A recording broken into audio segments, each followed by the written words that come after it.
Chapitre 22. Les enfants d'Israël partirent, et ils campèrent dans les plaines de Moab, au-delà du Jourdain, vis-à-vis de Jéricho. Bala, fils de Tsippor, vit tout ce qu'Israël avait fait aux Amoréens. Et Moab fut très effrayé en face d'un peuple aussi nombreux, il fut saisi de terreur en face des enfants d'Israël.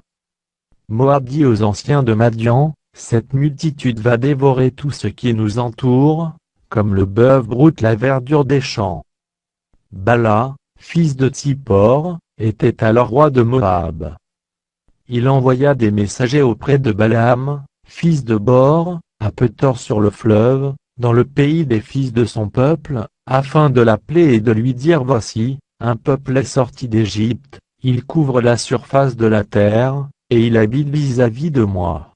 Viens, je te prie, maudis-moi ce peuple, car il est plus puissant que moi, peut-être ainsi pourrai-je le battre et le chasserai-je du pays, car je sais que celui que tu bénis est béni, et que celui que tu maudis est maudit. » Les anciens de Moab et les anciens de Madian partirent, ayant avec eux des présents pour le devin. Ils arrivèrent auprès de Balaam, et lui rapportèrent les paroles de Bala. Balaam leur dit « Passez ici la nuit, et je vous donnerai réponse, d'après ce que l'Éternel me dira. » Et les chefs de Moab restèrent chez Balaam. Dieu vint à Balaam, et dit « Qui sont ces hommes que tu as chez toi ?» Balaam répondit à Dieu « Bala, fils de Tsippor, roi de Moab, les a envoyés pour me dire.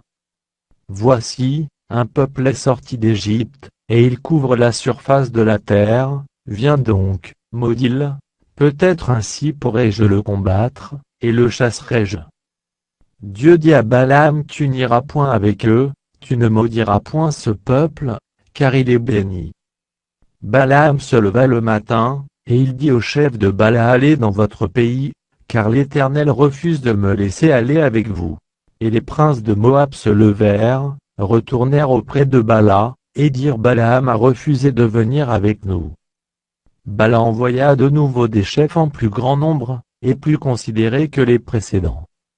Ils arrivèrent auprès de Balaam, et lui dirent « Ainsi parle Bala, fils de Tsippor, que l'on ne t'empêche donc pas de venir vers moi.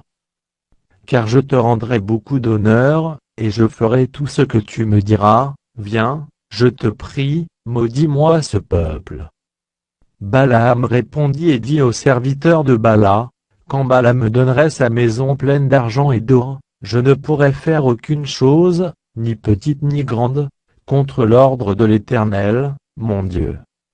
Maintenant, je vous prie, restez ici cette nuit, et je saurai ce que l'Éternel me dira encore. » Dieu vint à Balaam pendant la nuit, et lui dit « Puisque ces hommes sont venus pour t'appeler, lève-toi, va avec eux, mais tu feras ce que je te dirai. » Balaam se leva le matin, sella son ânesse, et partit avec les chefs de Moab. La colère de Dieu s'enflamma, parce qu'il était parti. Et l'ange de l'Éternel se plaça sur le chemin, pour lui résister. Balaam était monté sur son ânesse, et ses deux serviteurs étaient avec lui.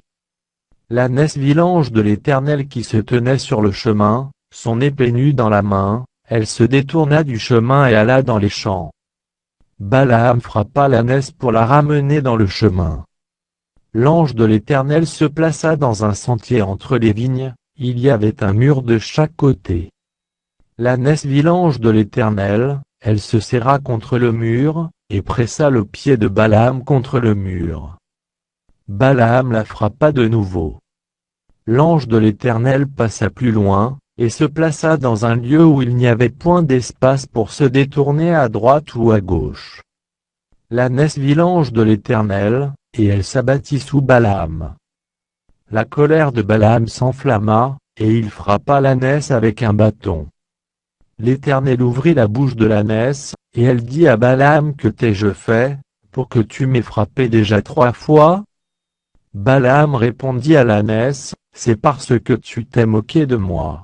Si j'avais une épée dans la main, je te tuerais à l'instant. » L'ânesse dit à Balaam « Ne suis-je pas ton ânesse, que tu as de tout temps monté jusqu'à ce jour ?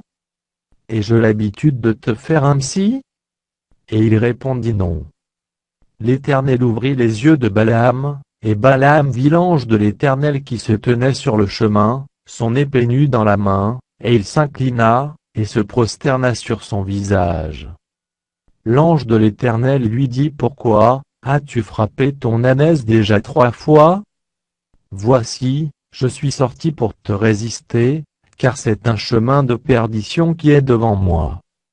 L'ânesse m'a vu, et elle s'est détournée devant moi déjà 3 fois, si elle ne fût pas détournée de moi, je t'aurais même tué, et je lui aurais laissé la vie. Balaam dit à l'ange de l'Éternel: J'ai péché, car je ne savais pas que tu te fusses placé au-devant de moi sur le chemin, et maintenant, si tu me désapprouves, je m'en retournerai. L'ange de l'Éternel dit à Balaam: Va avec ces hommes, mais tu ne feras que répéter les paroles que je te dirai. Et Balaam alla avec les chefs de Bala. Bala apprit que Balaam arrivait, et il sortit à sa rencontre jusqu'à la ville de Moab, qui est sur la limite de l'Arnon, à l'extrême frontière. Bala dit à Balaam: N'ai-je pas envoyé auprès de toi pour t'appeler? Pourquoi n'es-tu pas venu vers moi? Ne puis-je donc pas te traiter avec honneur? Balaam dit à Bala: Voici, je suis venu vers toi, maintenant, me sera-t-il permis de dire quoi que ce soit? Je dirai les paroles que Dieu mettra dans ma bouche. Balaam alla avec Bala, et ils arrivèrent à Kirjath-Hutsot. Bala sacrifia des bœufs et des brebis, et il en envoya à Balaam, et aux chefs qui étaient avec lui. Le matin, Bala prit Balaam, et le fit monter à Bamoth Baal, d'où Balaam vit une partie du peuple.